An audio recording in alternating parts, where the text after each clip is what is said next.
how to overcome driving anxiety. In this video, I'm gonna show you 14 ways to overcome driving anxiety. Hi, I am Kirsten. Welcome back to my channel. If you are new, make sure to subscribe and hit the bell so you get notifications to my upcoming video. Let's do this. I had a car accident, and then a month later, I relived that accident in my head and had a panic attack going 70 miles per hour on the freeway. And from that day forward, I decided to no longer drive for 3.5 years. And now I am currently 8,000 miles into a solo USA road trip. Currently, I am in Miami, baby. Welcome to Miami. Bienvenido a Miami. Number one, you're gonna want some sort of nerve calming practice. My recommendation for this is meditation and mindfulness. A daily meditation practice, whether it's 2 minutes, 5 minutes, I love 11 minutes, whatever you can do, those moments where you focus back on your breath are gonna help you transform your life by rewiring your brain, enabling you to be more likely to drive on the freeway with ease. Number two, visualize your success. This is what Olympians do. This is what athletes do. They see themselves winning the goal. So see yourself driving with ease and relaxation and going through the road, going through the freeway, feeling calm, and bring that visualization into your life. Whether you do it once a week, every night for a couple of minutes, visualize what it was like if you were going to be driving calmly on the freeway. Number three, this is along the lines of safety nets. Now, this is something that I did in the beginning. The first year, I had benzos in my glove box. I never actually needed to take them, and they were prescribed to me by a legit doctor in rehab, actually, that were originally prescribed to me for freeway phobia, although I wasn't quite honest with the doctor. I was drinking way more than I alluded to, had some other trauma under the hood.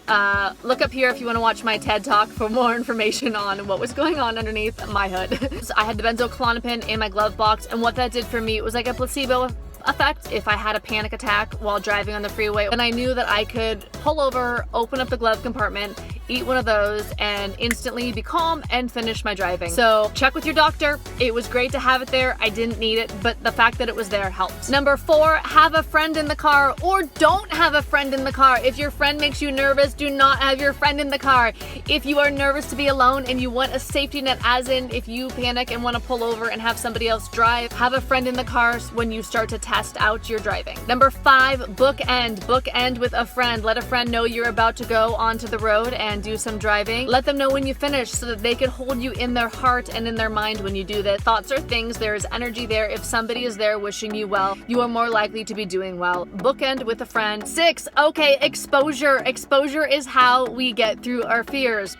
The way that we get over something that we're terrified of most of the time is by directly doing. The way that I got over my driving phobia and my fear of driving on the freeway is by driving on the freeway. My recommendation is going one freeway exit at a time. Get on for one freeway exit and then get off. Try it again, on for one, off for one. I recommend trying with the same part of the road. Work your way up by desensitizing yourself to the stressor, what triggers the anxiety. And that is a beautiful way, the only way to really embody the calm nerves on the freeway is by going into it. We go into what we're afraid of. And of course, hopefully you've been practicing your meditation so you already have a calmer nervous system. Number seven is distraction. This is not the sustainable long-term plan, but by all means distract yourself if it helps alleviate your anxiety. That's what I did. Here's what I mean. If the window is down, roll it up. If it's up, roll it down. If the music is on, turn it off. If it's off, turn it on. Do different things. My sunglasses were on, I'd take them off. If they were off, I'd put them on. Changing up the environment a little bit to help distract me from my own thoughts. Again, it's not sustainable, it's not the long-term plan, but while you're building up your strength and your muscles, burning these new neural pathways to drive safely and soundly on the freeway and with ease, do what you can to distract yourself in the moment from those thoughts of,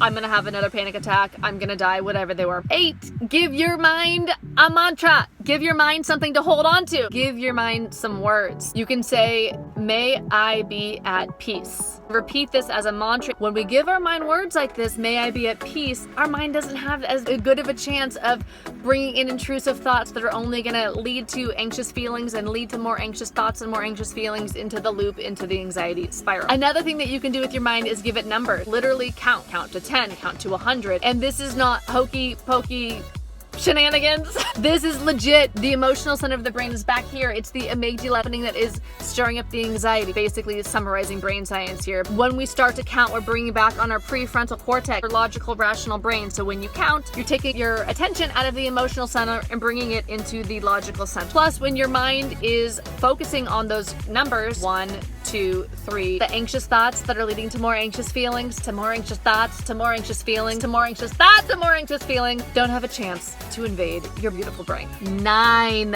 be present. Be super, super present. Feel the steering wheel with your hands. Notice it. Notice the part where your hand touches the steering wheel. Notice if you can smell any trees. So anything that you can do with your senses. Can you hear the cars? Is there a siren? Experiencing the world through our senses, that is mindfulness. Use your surroundings and your senses to become present to the moment, to help anchor you away from any of that driving anxiety. 10, 10, 10, 10.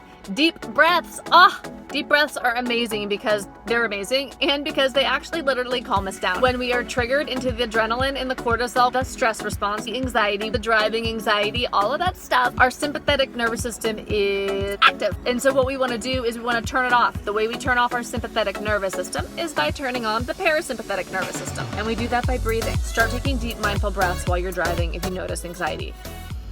It is literally turning off the stressful chemicals and calming your body. 11, pull over if it gets to a certain point and you realize that your nerves are totally frazzled. You just are not feeling safe. Pull over, take some laps around your car, take some deep breaths, calm your nervous system down before you get back on the road. Take care of your nervous system. That is something that I still do. 9 years past my driving anxiety, I still take care of my nervous system. I don't still have the drugs in my glove compartment, but I would pull over and walk around the car if I needed to. So take care of your nervous system. Notice when it is getting really amped up and calm it down. For 12, it is aftercare. So after you drive, take care of your nervous system. Make your nervous system a priority for you to make sure and be mindful that you are calm and feeling the peaceful feels. Practice some self-care, whether it is taking a bath, going for a walk, meditate, journal, do something to bring your nerves down if your nerves were frazzled from the driving. 13 is exercise. If you've had the adrenaline and the cortisol released from being stressed about driving, if you were anxious on the road, then you have those stress chemicals in your system. You want to get them out. So because we didn't actually fight or flight, we were just stressed out in the car, you're going to want to run or do some sort of exercise to pump those chemicals through your body and release them. Otherwise, they are in your system. They are kind of toxic. They also make you more prone to having more anxiety in the future if you don't have the maintenance of releasing them. You want to exercise to get rid of those chemicals. 14, affirm your courage. You are a bad